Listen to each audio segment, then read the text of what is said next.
Hello again. I hope you're enjoying your meal. We have two speakers to get through today, so we're going to start. It's with great pleasure that I now introduce our first speaker, Mr. Brendan Harris, CEO and Managing Director of Sandfire Resources. Brendan is a highly experienced mining executive with a broad range of leadership, commercial and technical skills, particularly in the management and operations of a diversified international mining business. Before joining Sandfire Resources, Brendan was a member of South32's senior leadership team since its demerger from BHP in 2015, playing a key role in the company's establishment as its inaugural Chief Financial Officer. Most recently, Brendan held the role of Chief Human Resources and Commercial Officer at South32, with responsibility for global commodity marketing, procurement and human resources. He has also previously served as BHP's Global Head of Investor Relations, and prior to joining BHP in 2010, held various roles in investment banking, including as Executive Director at Macquarie Securities, where he led the metals and mining research team. Brendan holds a Bachelor of Science in Geology and Geophysics from Flinders University. Will you please join me in welcoming Brendan to the stage? Thank you.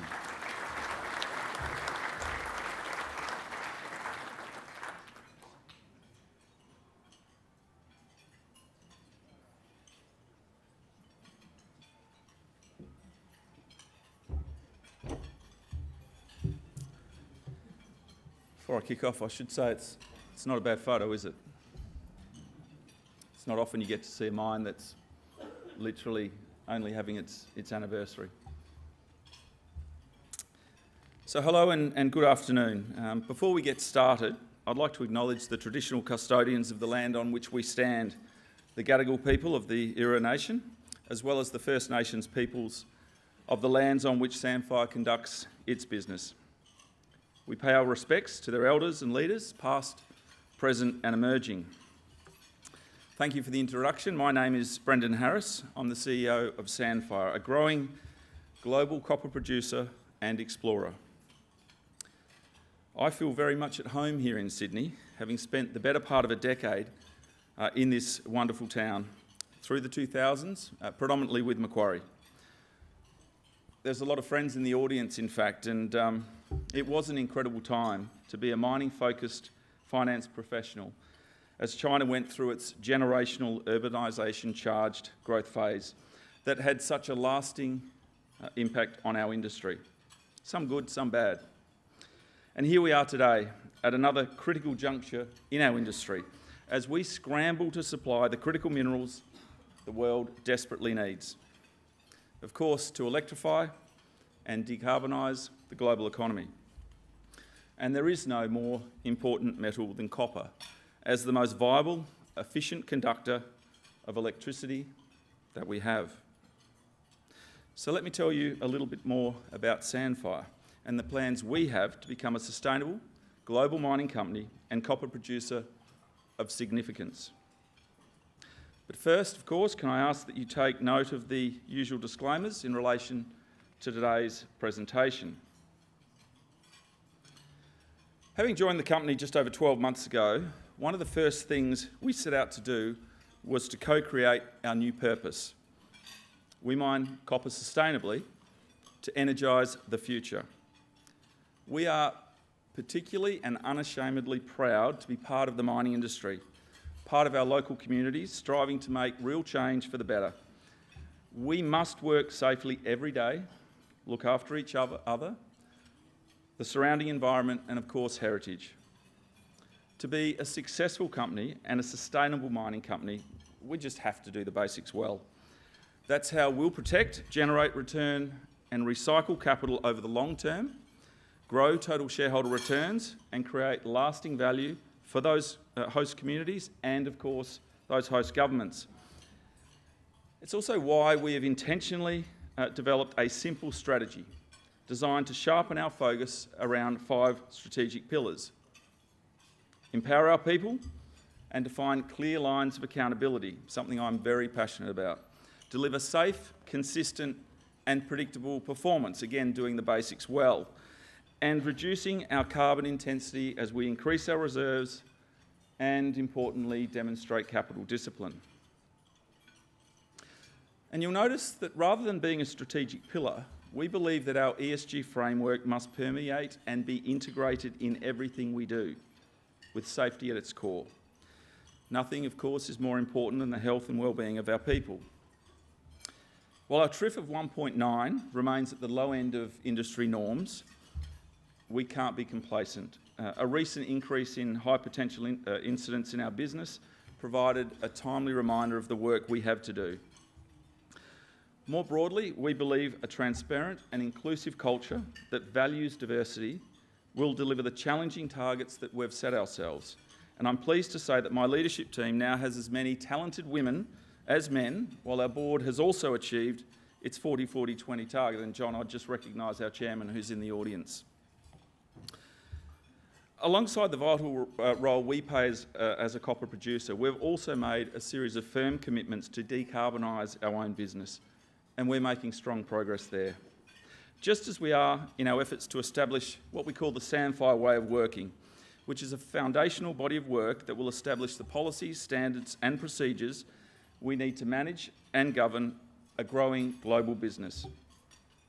It's this way of working that will see us being valued by our host communities, securing and expanding our licence to operate. So let's turn to MATSA.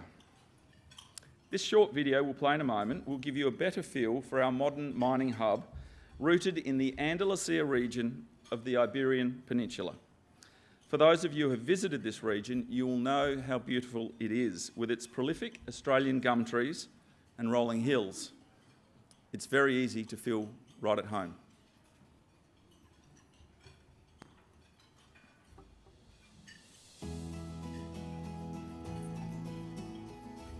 Sandfire completed the acquisition of the MATSA operations located in the Huelva province of southwestern Spain in February 2022.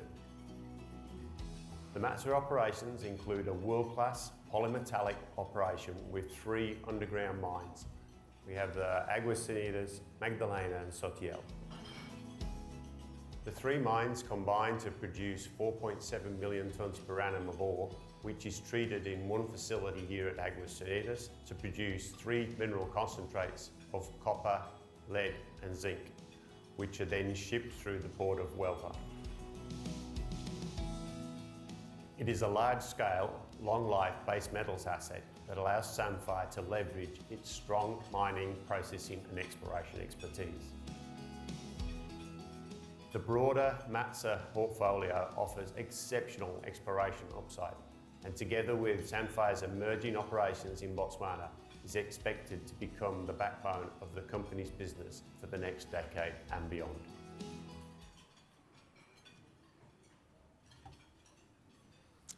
Thank you, Ben. What I hope is most apparent in that video is the well-capitalised state of our modern mining complex that undoubtedly provides a distinct competitive advantage for us in the region. I think Ben would remind me regularly that the first time he took analysts and investors to Spain, they remarked as they left the decline that they had expected donkeys and carts to come out of the mine. Now, this is a modern mining province with a steeped and esteemed history in our industry. You will have seen or had a feel for, if you like, in the video that we have 3 underground mines and a centralised processing hub with 4.7 million tonnes of annualised processing capacity, producing just over 90,000 tonnes of metal in copper equivalent terms. This is an excellent jurisdiction to do business. We have ready access to zero emissions electricity for 100% of our needs off the grid, and a very supportive government that places green hydrogen, green energy and critical minerals at the heart of its economic growth plans. Sound familiar? What's more, we shouldn't forget that the Spaniards have been extracting metal from these hills from before Roman times, meaning we have a highly capable workforce that lives in the surrounding villages, drive in, drive out. Consider our turnover increased by 50% last year, our workforce turnover, from 2 to 3%. a stark difference to the elevated turnover rates we see here in the Australian FIFO industry. I know we love to talk about industry-wide cost inflation, but I'd encourage you to ponder whether this is actually a pervasive issue for the industry, or rather a largely Australian or even developed economy challenge. To this end, we're one of the few companies I know of that has either maintained or reduced its cost guidance this year. More broadly, our MATSA team has fundamentally reset the way it thinks about its ore bodies, having developed a new geological, geotech and geomet model by relogging historical core in the 2 years since taking ownership. This was one of the major opportunities identified in due diligence, and it is a clear success story for our company that I'll expand upon shortly. In parallel, we have continued to invest heavily in underground development and ventilation, which is bearing fruit, growing consistency and predictability, culminating in a record 4.7 million tonne per annum run rate in the last quarter. And as many as you would know in the industry, as we build run-of-mine stock and greater resilience in our mine plans, we'll be even better placed to control the ore blend that we feed into our 3 concentrate lines as we strive for a sustainable increase in metal recovery. It's all but free money, as you know, for the taking. New zones of mineralisations will convert over time from our larger resource base. We have a minimum life at the moment in the order of around 8 to 10 years, and the real objective we have is to target around 15 years of reserves in front of the face within 3 to 5 years, and that's something I'll talk a lot more about over the coming 6 months. We're currently drill testing our highest priority target zone, which lies around 350 metres down plunge of the Massa 2 ore body at Magdalena, where prior EM surveys identified prospective conductors, and we're also testing the interpreted 1.8 kilometre strike potential of San Pedro. As an old exploration geologist, I know how important it is to remain disciplined in this area, and we will as we allow our annual budget in the coming 6, 12 and 24 months and beyond to tick higher.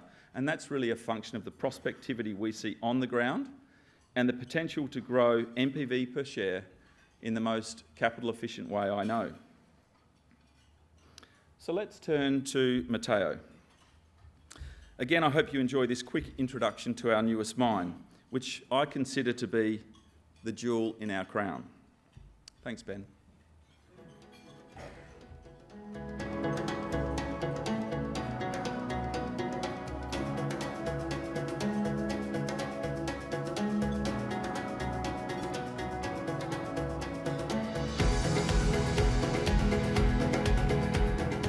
Hi everyone, my name is Dale Burgess and I'm the Executive Head of Country for Sandfire Resources here in Botswana.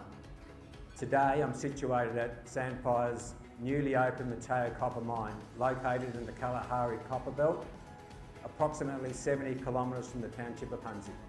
So the Mateo operating hub forms the foundation of Sandfire's long-term plans to mine copper from this jurisdiction within the Kalahari copper belt. Currently, our operations are focusing on the T3 deposit with a rapid expansion to the A4 adjacent our mining operation. Our processing facility here behind me produces a high-grade copper concentrate that is trucked all the way to Walvis Bay in Namibia over approximately 1,000 kilometres. From there, it is shipped to smelters all around the world. The approval of this expansion allows us to schedule in FY25 over 50,000 tonnes of contained copper in our production stream. At Sandfire, we are committed to making long-lasting positive changes for the communities that we operate.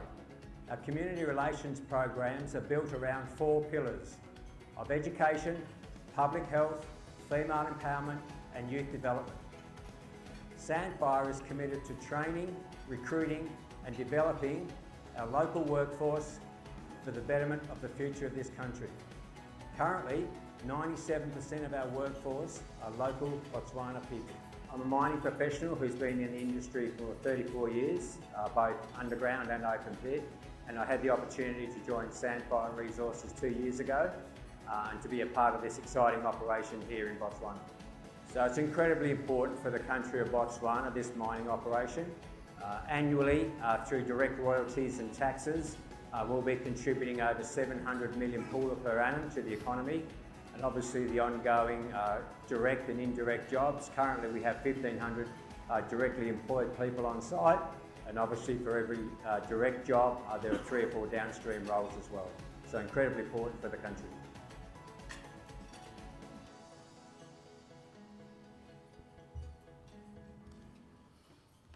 Thanks again, Ben. I know John always likes seeing the SAG mill turning. As you've just seen, our development of Mateo has established a high-quality, strategic mining and processing hub in the heart of the Kalahari Copper Belt. And with an energised and passionate local workforce, stable democracy and attractive fiscal terms, we're very fortunate to be an early mover in the basin. In fact, it may surprise you that Botswana was ranked number 10 in the Fraser Institute's Index of Mining Investment Attractiveness, outranking a number of Australian states. All of these elements and more helped our talented team develop and then rapidly expand Mateo to its current 5.2 million tonne per annum nameplate rate, on budget, a rarity in our industry today. Of course, hard work, dedication, experience and proven capability were critical elements in our formula for success, as was ready-made access to infrastructure and the billiard table flat landscape we call home. Fortuitously, the T3 resource, which is the mainstay of the operation, lies within kilometres of the main highway that connects the country from north to south, and a high-voltage power line that follows its path. In order to secure our social licence for the longer term, we are working hard to protect the environment and build deep ties with the nearby Hansi community as we look to establish the local supply chain to ensure we do our part to support the government's drive for citizen economic empowerment. From recent announcements, many of you would know that we achieved commercial production at Mateo on the 1st of July 2023. From there, the chart on the right-hand side of this slide says it all. Aside from some challenges with our initial concentrate filter press, the ramp-up of Mateo has been nothing short of exceptional. But we're not resting on our laurels. We're currently focused on maintaining the plant's expanded 5.2 million tonne per annum throughput rate on a sustainable basis before testing the facility's ultimate potential. Looking ahead, the delivery of first ore from the A4 open pit is our next major milestone, as it establishes the platform for the push toward metal production of 58,000 tonnes next year. Of course, there are 2 sides to the margin equation, and we've also been particularly pleased that our costs have been well contained in Botswana at $41 per tonne of ore processed. And it would be remiss of me not to mention that these outstanding achievements saw Mateo generate $54 million of underlying operating EBITDA at a margin of 43%, well before the prices rose recently, in its first 6 months of operation. As I said, this is the emerging jewel in our crown. And just like at Matza, we see enormous prospectivity in our large land holding. Our exploration team recently completed another drilling program at A4 to test for dip and stripe extensions for known mineralisation, and we're waiting assays as we speak. They've also recommenced drilling at T3, testing for additional mineralisation in the footwall of the open pit, as we leverage our growing understanding of the structural controls of economic mineralisation. As many of you in the room would know, it's amazing when you actually open up an ore body and you can see the structure in the footwall, how much you learn and how quickly you learn. And then finally at A1, we recently confirmed a maiden 5.6 million tonne resource located 20 kilometres to the northeast of our processing facility. Suffice to say, we see real potential for this to grow as we increase drill hole density and test the open extent of the ore body. And that's the case almost everywhere we look, because, as I like to say, when it comes to the Kalahari Copper Belt, we've only just scratched the surface. So on to the United States, where we recently welcomed the Montana Supreme Court's decision to reinstate the mine operating permit for the Black Butte Copper Project. Our current drilling program is designed to test the extent of the high-grade Johnny Lee lower copper zone as we seek to enhance the project's economics ahead of a final investment decision, which is anticipated somewhere in the next 18 to 24 months.